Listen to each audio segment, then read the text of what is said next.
شروع اللہ کا نام لے کر جو بڑا مہربان نہایت رحم والا ہے۔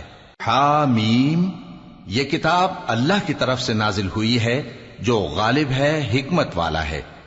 ہم نے آسمانوں اور زمین کو اور جو کچھ ان دونوں میں ہے حکمت سے اور ایک وقت مقرر تک کے لیے پیدا کیا ہے، اور کافروں کو جس چیز سے خبردار کیا جاتا ہے اس سے وہ منہ پھیر لیتے ہیں۔ کہو کہ بھلا تم نے ان چیزوں کو دیکھا ہے جن کو تم اللہ کے سوا پکارتے ہو؟ ذرا مجھے بھی تو دکھاؤ کہ انہوں نے زمین میں سے کون سی چیز پیدا کی ہے یا آسمانوں میں ان کی کوئی شرکت ہے؟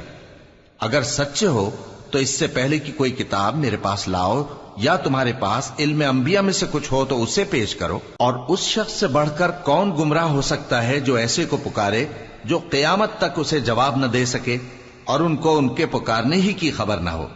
اور جب لوگ جمع کیے جائیں گے تو وہ ان کے دشمن ہو جائیں گے اور ان کی پرستش سے انکار کر دیں گے۔ اور جب ان کے سامنے ہماری صاف صاف آیتیں پڑھی جاتی ہیں تو کافر حق کے بارے میں جبکہ وہ ان کے پاس آ چکا کہتے ہیں کہ یہ تو کھلا جادو ہے۔ کیا یہ لوگ کہتے ہیں کہ اس پیغمبر نے اس کو از خود گھڑ لیا ہے؟ کہہ دو کہ اگر میں نے اس کو اپنی طرف سے بنایا ہو تو تم اللہ کے سامنے میرے بچاؤ کے لیے کچھ اختیار نہیں رکھتے۔ وہ اس گفتگو کو خوب جانتا ہے جو تم اس کے بارے میں کرتے ہو، وہی میرے اور تمہارے درمیان گواہ کافی ہے، اور وہی تو ہے بڑا بخشنے والا مہربان۔ کہہ دو کہ میں کوئی انوکھا پیغمبر نہیں ہوں، اور میں نہیں جانتا کہ میرے ساتھ کیا سلوک کیا جائے گا اور تمہارے ساتھ کیا کیا جائے گا۔ میں تو اسی کی پیروی کرتا ہوں جو مجھ پر وحی آتی ہے، اور میرا کام تو علانیہ خبردار کرنا ہے۔ کہو کہ بھلا دیکھو تو اگر یہ قرآن اللہ کی طرف سے ہو اور تم نے اس سے انکار کیا، اور بنی اسرائیل میں سے ایک گواہ اسی طرح کی ایک کتاب کی گواہی دے چکا اور ایمان لے آیا، اور تم نے سرکشی کی، تو تمہارے ظالم ہونے میں کیا شک ہے؟ بے شک اللہ ظالم لوگوں کو ہدایت نہیں دیتا۔ اور کافر مومنوں کے متعلق کہتے ہیں کہ اگر یہ دین کچھ بہتر ہوتا تو یہ لوگ اس کی طرف ہم سے پہلے نہ دوڑ پڑتے، اور جب وہ اس سے ہدایت یاب نہ ہوئے تو کہیں گے کہ یہ تو پرانا جھوٹ ہے۔ اور اس سے پہلے موسیٰ کی کتاب تھی، لوگوں کے لیے رہنما اور رحمت، اور یہ کتاب عربی زبان میں ہے اس کی تصدیق کرنے والی، تاکہ ظالموں کو خبردار کرے اور نیکوکاروں کو خوشخبری سنائے۔ جن لوگوں نے کہا کہ ہمارا پروردگار اللہ ہے، پھر وہ اس پر قائم رہے تو ان کو نہ کچھ خوف ہوگا اور نہ وہ غمناک ہوں گے۔ یہی اہل جنت ہیں کہ ہمیشہ اس میں رہیں گے، یہ اس کا بدلہ ہے جو وہ کیا کرتے تھے۔ اور ہم نے انسان کو اس کے والدین کے ساتھ بھلائی کرنے کا حکم دیا۔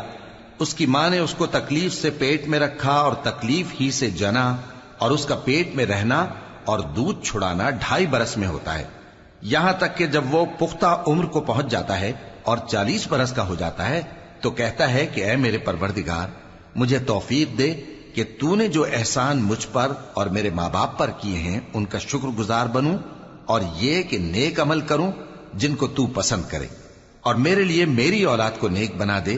میں تیری طرف رجوع کرتا ہوں اور میں فرما برداروں میں ہوں۔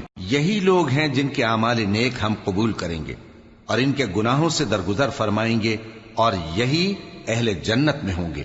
یہ سچا وعدہ ہے جو ان سے کیا جاتا تھا۔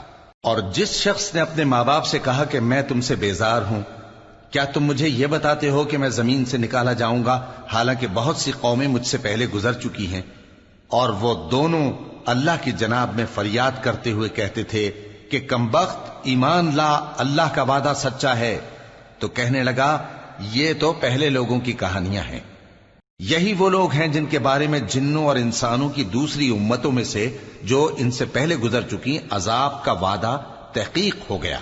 بے شک وہ نقصان اٹھانے والے تھے، اور لوگوں نے جیسے کام کیے ہوں گے ان کے مطابق سب کے درجے ہوں گے۔ غرض یہ ہے کہ اللہ ان کو ان کے اعمال کا پورا بدلہ دے اور ان کا نقصان نہ کیا جائے گا۔ اور جس دن کافر دوزخ کے سامنے کیے جائیں گے تو کہا جائے گا کہ تم اپنی دنیا کی زندگی میں لذتیں حاصل کر چکے اور ان سے لطف اندوز ہو چکے، سو آج تم کو ذلت کا عذاب دیا جاتا ہے۔ یہ اس کی سزا ہے کہ تم زمین میں ناحق غرور کیا کرتے تھے، اور اس کی کہ بد کرداری کرتے تھے۔ اور قوم عاد کے بھائی ہود کو یاد کرو کہ جب انہوں نے اپنی قوم کو سرزمین احقاف میں خبردار کیا، اور ان کے آگے اور پیچھے سے خبردار کرنے والے گزر چکے تھے کہ اللہ کے سوا کسی کی عبادت نہ کرو، مجھے تمہارے بارے میں بڑے دن کے عذاب کا ڈر لگتا ہے۔ کہنے لگے کیا تم ہمارے پاس اس لیے آئے ہو کہ ہم کو ہمارے معبودوں سے پھیر دو؟ اگر سچے ہو تو جس چیز سے ہمیں ڈراتے ہو اسے ہم پر لے آؤ۔ پیغمبر نے کہا کہ اس کا علم تو اللہ ہی کو ہے، اور میں تو جو احکام دے کر بھیجا گیا ہوں وہ تمہیں پہنچا رہا ہوں، لیکن میں دیکھتا ہوں کہ تم لوگ نادانی میں پھنس رہے ہو۔ پھر جب انہوں نے اس عذاب کو دیکھا کہ بادل کی صورت میں ان کے میدانوں کی طرف آ رہا ہے تو کہنے لگے یہ تو بادل ہے جو ہم پر برس کر رہے گا۔ نہیں، بلکہ یہ وہ چیز ہے جس کے لیے تم جلدی کرتے تھے، یعنی آندھی، جس میں درد دینے والا عذاب بھرا ہوا ہے، جو ہر چیز کو اپنے پروردگار کے حکم سے تباہ کیے دیتی تھی۔ آخر وہ ایسے ہو گئے کہ ان کے گھروں کے سوا وہاں کچھ نظر نہیں آتا تھا۔ گناہگار لوگوں کو ہم اسی طرح سزا دیا کرتے ہیں، اور ہم نے ان کو ایسا اقتدار دیا تھا جو تم لوگوں کو نہیں دیا، اور انہیں کان اور آنکھیں اور دل دیے تھے، تو چونکہ وہ اللہ کی آیتوں سے انکار کرتے تھے اس لیے نہ تو ان کے کان ہی ان کے کچھ کام آ سکے اور نہ آنکھیں اور نہ دل، اور جس چیز کا وہ مذاق اڑایا کرتے تھے اسی نے ان کو آ گھیرا۔ اور اے مکے والو، تمہارے ارد گرد کی بستیوں کو ہم نے ہلاک کر دیا، اور بار بار ہم نے اپنی نشانیاں ظاہر کر دیں تاکہ وہ رجوع کریں، تو جن کو ان لوگوں نے اللہ کا قرب حاصل کرنے کے لیے معبود بنایا تھا انہوں نے ان کی کیوں مدد نہ کی، بلکہ وہ ان سے گم ہو گئے، اور یہ ان کا جھوٹ تھا اور یہی وہ افترا کیا کرتے تھے۔ اور وہ وقت قابل ذکر ہے جب ہم نے جنوں میں سے کئی شخص تمہاری طرف متوجہ کیے کہ قرآن سنیں، تو جب وہ اس کو سننے حاضر ہوئے تو آپس میں کہنے لگے کہ خاموش رہو۔ جب پڑھنا ختم ہوا تو وہ اپنی برادری کے لوگوں میں واپس گئے کہ ان کو خبردار کریں۔ کہنے لگے کہ اے قوم، ہم نے ایک کتاب سنی ہے جو موسیٰ کے بعد نازل ہوئی ہے، جو کتابیں اس سے پہلے نازل ہوئی ہیں ان کی تصدیق کرتی ہے اور سچا دین اور سیدھا رستہ بتاتی ہے۔ اے قوم، اللہ کی طرف بلانے والے کی بات کو قبول کرو اور اس پر ایمان لاؤ، اللہ تمہارے گناہ بخش دے گا اور تمہیں دکھ دینے والے عذاب سے پناہ میں رکھے گا۔